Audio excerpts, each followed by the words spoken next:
నమస్తే అశోక్ గారు. నమస్తే అండి. 1940స్లో సెకండ్ వరల్డ్ వార్ వచ్చింది కదా. ఇప్పుడు ట్రంప్ అమెరికా ప్రెసిడెంట్ అయిన తర్వాత అదే పరిస్థితిలో ఉత్పన్నం అవుతున్నట్లు కనిపిస్తుంది. దీనిపైన మీ పూర్తి విశ్లేషణ ఏంటో చెప్పండి. ఇది మీరు ఏదైతే క్వశ్చన్ అడిగారో నాకైతే అది అక్షర సత్యంగా కనిపిస్తుంది. ఎందుకంటే మీరు ప్రపంచ యుద్ధం గురించి మాట్లాడినారు. సెకండ్ వరల్డ్ వార్ 1940స్లో వచ్చింది. 1941 నుంచి 1945 ఆ మధ్యకాలంలో జరిగింది.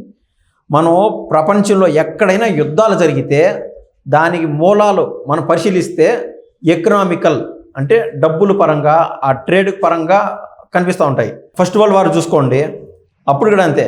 అది యూకేకి మధ్య అంటే ఇంగ్లాండ్ ఏదైతే ఉండదో దాంతోపాటు రష్యా, యుఎస్ ఇటువంటి పెద్ద పెద్ద కంట్రీస్ ప్రపంచవ్యాప్తంగా వాళ్ళ యొక్క టెరిటరీని పెంచుకునే దానికి చూశారు. అసలు ఆ టెరిటరీ పెంచుకోవాల్సినంత అవసరం ఉండదు. ఆధిపత్యం కోసం అని కాదు, ఎక్కడైనా సరే ట్రేడింగ్లో భాగంగా అంటే బిజినెస్ని డెవలప్మెంట్ చేసుకునే దాంట్లో భాగంగా వరల్డ్ వార్ జరుగుతూ ఉంటాయి. ఇప్పుడు రీసెంట్గా ట్రంప్ ప్రెసిడెంట్ అయిన తర్వాత ఆయన గురించి మనకు తెలిసిందే, ఎప్పుడు వివాదాస్పద నిర్ణయాలు తీసుకుంటూనే ఉంటాడు. నిన్నటికి నిన్న ఆయన తీసుకున్న నిర్ణయాలు ఏవైతే ఉన్నాయో ఒకసారి మనం పరిశీలిస్తే యుఎస్కి అతి సమీపాన్ని ఉన్నటువంటి కెనడా పైన ఏదైతే గూడ్స్ అంటాం కదా, ఏదైనా అంటే ప్రోడక్ట్స్ అండ్ గూడ్స్ అంటాం కదా, ఏదైనా వస్తువులు కానీ ఏదైనా ఇక్కడ ఇంపోర్ట్ చేసుకోవాలంటే 25% మేర ట్యాక్సేషన్ విధించడం జరిగింది.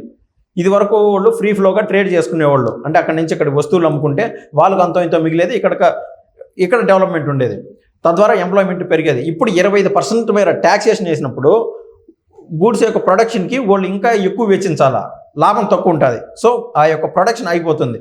కెనడా నుంచి యుఎస్కి ఏదైతే సరఫరా అవ్వాల్సిన వస్తువుల సంఖ్య తగ్గిపోతుంది. వాళ్ళైతే కెనడా వాళ్ళు హర్ట్ అవ్వడం జరిగింది.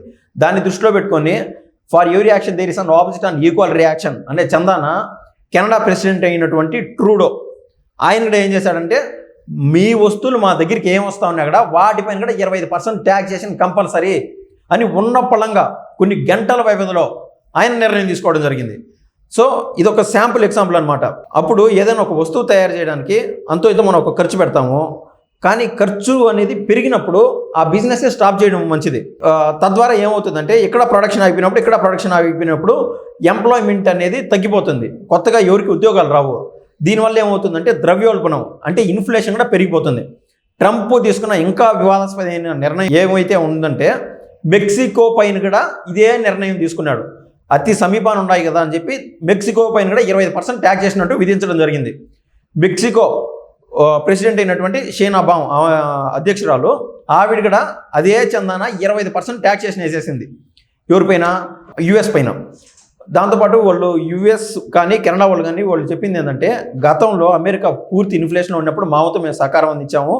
అదేవిధంగా ఆఫ్ఘనిస్తాన్లో మీ ట్రూప్స్ ఏవైతే ఉన్నాయంటే మీ యొక్క సైనికులు ఎవరైతే ఉన్నారో వాళ్ళు ఇబ్బందుల్లో ఉన్నప్పుడు మా సైనికులను అక్కడ తీసుకెళ్ళి మా ప్రాణాల్లో అడ్డుపడి మీకు మేము సహకారం అందించాము. మేము ఇంత మంచి చేస్తే మీరు మాకు చేసే చెడ్డ ఇంత భయంకరంగా ఉంటుంది అని చెప్పి వాళ్ళు కూడా 25% మేర ట్యాక్సేషన్ పెంచడం జరిగింది. ఇంకా నిన్నటికి నిన్న అమెరికా ప్రెసిడెంట్ అయినటువంటి డొనాల్డ్ ట్రంప్ తీసుకున్న ఇంకొక వివాదాస్పదమైన నిర్ణయం ఏదంటే, చైనా పైన కూడా 10% ట్యాక్సేషన్ వేసే విధంగా. మనం చైనా చూస్తే అర్థమవుతుంది, మ్యాప్ చూసాం ఇక్కడ యుఎస్ ఒక దగ్గర ఉంటే చైనా చాలా దూరం ఉంటుంది. దగ్గరుండే కంట్రీస్ పైన 25% వేశాడు. దూరంగా ఉంటుంది కదా, ఆ ఖర్చుల నిమిత్తం అనుకున్నాడు ఏమో కానీ తెలియదు. కానీ ప్రపంచంలో ఇంకా ఏ దేశాలపైన ట్యాక్స్ వేయకుండా ఈ చైనా పైన కూడా 10% వేయడం జరిగింది. కాబట్టి చైనా వాళ్ళు కూడా అదే చందాన మేము 10% ట్యాక్సేషన్ వేస్తామని చెప్పకుండా వాళ్ళు వరల్డ్ ట్రేడ్ ఆర్గనైజేషన్ అప్రోచ్ అయినారు, WTOని. సో మనం 1940స్లో మీరు ఇందాక ఏదైతే చెప్పారో సెకండ్ వరల్డ్ వార్ అది ఇది అని, ఆ టైంలో వరల్డ్ హెల్త్ ఆర్గనైజేషన్ కావచ్చు, వరల్డ్ ట్రేడ్ ఆర్గనైజేషన్ కావచ్చు, ప్రపంచవ్యాప్తంగా ఈ యొక్క అన్ని దేశాల కలయికతో ఈ యొక్క ఇండివిజువల్ బాడీస్ ఏర్పడినాయి అనమాట. సో వరల్డ్ ట్రేడ్ ఆర్గనైజేషన్లో వీళ్ళు కంప్లైంట్ చేయడం జరిగింది. ఇది ఏ రకాన్ని తీసుకెళ్తుందో మనమైతే వేచి చూడాల్సిన సందర్భం అయితే ఖచ్చితంగా అనిపిస్తుంది. ఇది ఎట్లుందంటే సైలెంట్ వార్, కోల్డ్ వార్ అంటాం కదా, అట్లా చాప కింద నీరులాగా ముందు ముందు ఉంటుంది. ఇదే రకాన ట్రంప్ తగ్గేవాడు కాదు. ట్రంప్ తగ్గినప్పుడు మిగిలిన దేశాల ప్రెసిడెంట్లు కానీ వాళ్ళు తగ్గరు. ఈ యొక్క ఒక ప్రోడక్ట్ని మీరు ఒక 10 రూపాయలు ఖర్చు పెట్టేదానికి 14 రూపాయలు వెల అయినప్పుడు అసలు ఆ బిజినెస్సే స్టాప్ చేయడం మంచిది. తద్వారా నేను ఇందాక చెప్పాను కదా, ఈ యొక్క నిరుద్యోగం అనేది ఎక్కువ పెరిగిపోతుంది. దాన్ని బట్టి ఇన్ఫ్లేషన్ వస్తుంది. ఇన్ఫ్లేషన్ వచ్చినప్పుడు నేను ఆకలితో ఉన్నప్పుడు చచ్చిపోను కదా. మనం అనేక సినిమాలు చూపిస్తారు, KGFలో కూడా వాడు ఆకలితో రోడ్ల పైన పడుకుంటూ ఉంటాడు. ఇట్లా కాదని అని చెప్పి రోడ్ల పైన పడి ఓడిని కొట్టడం, ఈయన కొట్టడం, చంపడం ఇదన్నీ మొదలవుతుంది.